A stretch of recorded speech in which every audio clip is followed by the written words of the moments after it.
একদিন সন্ধ্যার সময় একটি ট্রেন গ্রামের দিকে যাচ্ছিল। ট্রেনের একটি বগিতে বসেছিল একটি মেয়ে, যার নাম ছিল রিয়া। সে একাই ছিল, সাথে কেউই ছিল না। তার মুখ দেখে মনে হচ্ছিল সে খুবই ক্লান্ত। রিয়া একদম একা চুপচাপ বসেছিল। ওর চোখ দুটো যেন ঘুমে বন্ধ হয়ে আসছিল, কিন্তু ও বারবার চেষ্টা করছিল চোখ মেলে রাখতে। বিকেলের আলো ক্রমশ রাতের অন্ধকারে ঢুকে পড়ছিল, আর রিয়া অদ্ভুতভাবে হেলানো অবস্থায় নিজের সিটে বসেছিল। কিছুক্ষণ পর ট্রেনের টিটি এসে উপস্থিত হলো। সে আসতেই রিয়া কিছুটা চমকে উঠল আর নিজের সিট থেকে উঠে একটু এগিয়ে যাওয়ার চেষ্টা করলো। কিন্তু তার আগেই টিটি তার কাছে এসে বললেন, টিকিট দেখাও। রিয়া প্রথমে কিছুটা ঘাবড়ে গেল, কিন্তু তারপর শান্ত গলায় বলল, আমার কাছে তো টিকিট নেই। মা মারা গেছেন, তাই আমি জরুরি কাজে গ্রামে যাচ্ছি। তাড়াহুড়ো করে বেরিয়েছি, তাই বাড়ি থেকে টাকা আনতেও ভুলে গেছি।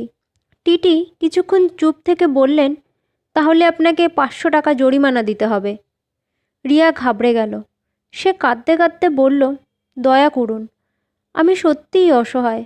আমার কাছে যদি টাকা থাকতো তাহলে তো আমি টিকিট কেটেই ট্রেনে উঠতাম। আমি শুধু মাকে শেষ বিদায় দিতে গ্রামে যাচ্ছি। মেয়েটার মুখটা দেখে খুবই খারাপ লাগছিল। টিটিও ওর দুঃখ বুঝতে পেরে ওকে আর কিছু না বলেই পুরো যাত্রার জন্য টিকিট ফ্রি দিয়ে দিলেন।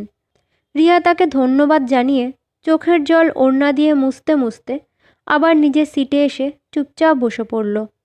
আমি ওপরের সিটে বসে সব কিছু দেখছিলাম। রিয়া তখন শুয়ে পড়েছিল। গায়ে যে চাদরটা ছিল সেটা দিয়েই নিজের শরীরটা ঢেকে নিয়েছিল। কিছু সময় পর আমি নিচে নামলাম ওয়াশরুমে যাওয়ার জন্য। রিয়া আমাকে দেখে হালকা গলায় বলল, শুনুন, যদি কিছু মনে না করেন একটা কথা বলবো। আমি বললাম, হ্যাঁ বলুন না। রিয়া তখন বলল, আমি না খুব বিপদে পড়েছি।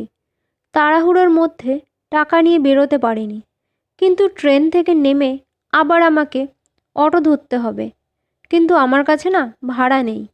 আপনার কাছে যদি টাকা থাকে 50টা টাকা আমাকে দিতে পারবেন? আমি সোজা বললাম, কোনো সমস্যা নেই। আমি জানি আপনার জন্য এখন খুব দরকার। আমি আমার পকেট থেকে 500 টাকা বের করে তাকে দিলাম। প্রথমে সে নিতে চাইল না, বলল, না না, এত টাকা লাগবে না, 50 টাকা দিলেই হবে। তবে আমি তাকে বোঝালাম, আপনি নিজের ওপর কোনো কৃতজ্ঞতা রাখবেন না। ভবিষ্যতে যদি আবার আপনার সাথে কোথাও দেখা হয় তখন না হয় আমাকে টাকাটা ফেরত দিয়ে দেবেন। এখন আপনাকে এই টাকা নিতেই হবে।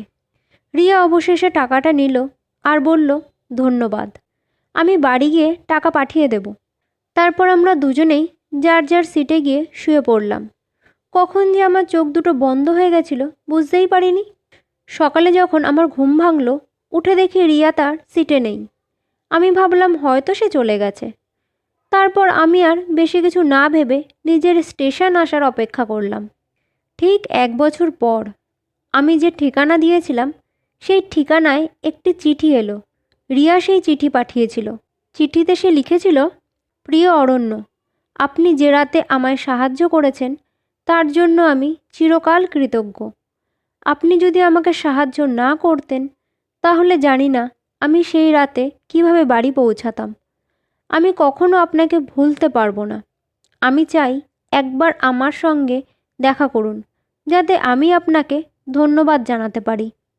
চিঠিতে একটি জায়গার নাম আর সময় লেখা ছিল, যেখানে রিয়া আমাকে দেখা করতে বলেছিল। আমি অপেক্ষা করতে লাগলাম সেই দিনের জন্য। অবশেষে সেই দিনটা আসলো। ঠিক সময় আমি সেই জায়গায় পৌঁছিয়ে গেলাম। দেখি রিয়া আগে থেকেই সেখানে চলে এসেছে। আমি অবাক হয়ে তাকে জিজ্ঞাসা করলাম, তুমি এত আগে কিভাবে আসলে? রিয়া হেসে বলল, আমি জানতাম তুমি ঠিক আমার সাথে দেখা করতে আসবে, তাই আমি 1 ঘন্টা আগেই চলে এসেছি। রিয়া আমাকে বলল, যেদিন তুমি আমাকে টাকা দিয়েছিলে আমি সেই দিন থেকেই তোমার কথা ভাবছি। জানি না তুমি আমাকে মনে রেখেছো কি না, তবে এই 1 বছরে একবারের জন্য তোমার কথা আমি ভুলতে পারিনি। জানো তো, যখন তুমি ঘুমাচ্ছিলে আমি তোমার মুখের দিকে তাকিয়ে দেখছিলাম। একটা শান্তি ছিল তোমার মুখে। এই ভালো লাগাটা কখন যে ভালোবাসায় পরিণত হয়েছে তা আমি নিজেও জানি না। শুধু এটা জানি যে তুমি আমার মনের মাঝে চিরকাল থাকবে। আজ আমি নিজের মনের কথা তোমাকে জানাতে এসেছি। আমি তোমাকে ভালোবাসি। তুমি যদি আমার ভালোবাসা গ্রহণ করো তাহলে আমি তোমার সাথে জীবন কাটাতে প্রস্তুত। কথা শুনে আমি রিয়াকে নিজের কাছে টেনে নিলাম আর জড়িয়ে ধরে বললাম, আমিও তোমাকে ভুলতে পারিনি। আমরা একে অপরকে ভালোবাসি। এভাবেই কিছুদিন কাটার পর আমরা নিজেদের পরিবারকে আমাদের সম্পর্কের কথা জানালাম। দুজনের পরিবারই এই সম্পর্কটা মেনে নিল। আমাদের জীবন একসাথে কাটানোর জন্য আমাদের প্রথম পদক্ষেপটিই ছিল সেই চিঠির মাধ্যমে একে অপরকে খুঁজে পাওয়া। বিয়ের পর রিয়া ও অরণ্য একসাথে নতুন জীবন শুরু করলো।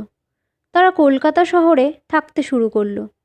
রিয়া তার গ্রামের বাড়ি ছেড়ে শহরে এসেছিল, কিন্তু কখনো তার গ্রাম, তার পরিবার এবং তার পুরনো জীবন ভুলে যায়নি।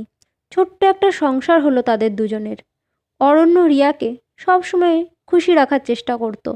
2 বছর পর একদিন রিয়া জানালো যে সে মা হতে চলেছে। অরণ্য অবাক হয়ে তার হাত দুটো ধরে বলল, আমাদের জীবনের সবথেকে বড় সুখ রিয়া, তুমি এবং আমাদের সন্তান, এটাই আমাদের নতুন পৃথিবী। রিয়া হেসে বলল, হ্যাঁ, আমাদের নতুন পৃথিবী শুরু হতে চলেছে। কয়েক মাস পর রিয়া একটি সুস্থ ও সুন্দর মেয়েকে জন্ম দিল, যার নাম তারা দিল অদিতি। রিয়া ও অরণ্য একে অপরকে ধন্যবাদ জানিয়ে বলল, এটা আমাদের জীবনের সবথেকে বড় উপহার। তাদের সুখের দিনগুলো কেটেছে একসাথে এবং অরণ্য ও রিয়া জানতো তারা একে অপরের পাশে থাকলে পৃথিবীর যে কোনো সমস্যার মুখোমুখি হতে পারে, তবে তাদের ভালোবাসা কখনোই হারাবে না। তাদের জীবন এখন সত্যি এক সুখী সমাপ্তি পেয়েছে, যেখান থেকে তারা একে অপরের সাথে একটি নতুন পৃথিবী শুরু করলো, যেখানে শুধুই ভালোবাসা, সুখ এবং শান্তি ছিল। এভাবে রিয়া ও অরণ্যের জীবনে ভালোবাসার একটা নতুন অধ্যায় শুরু হলো, একটি সুখী, শান্তিপূর্ণ এবং পূর্ণাঙ্গ জীবন।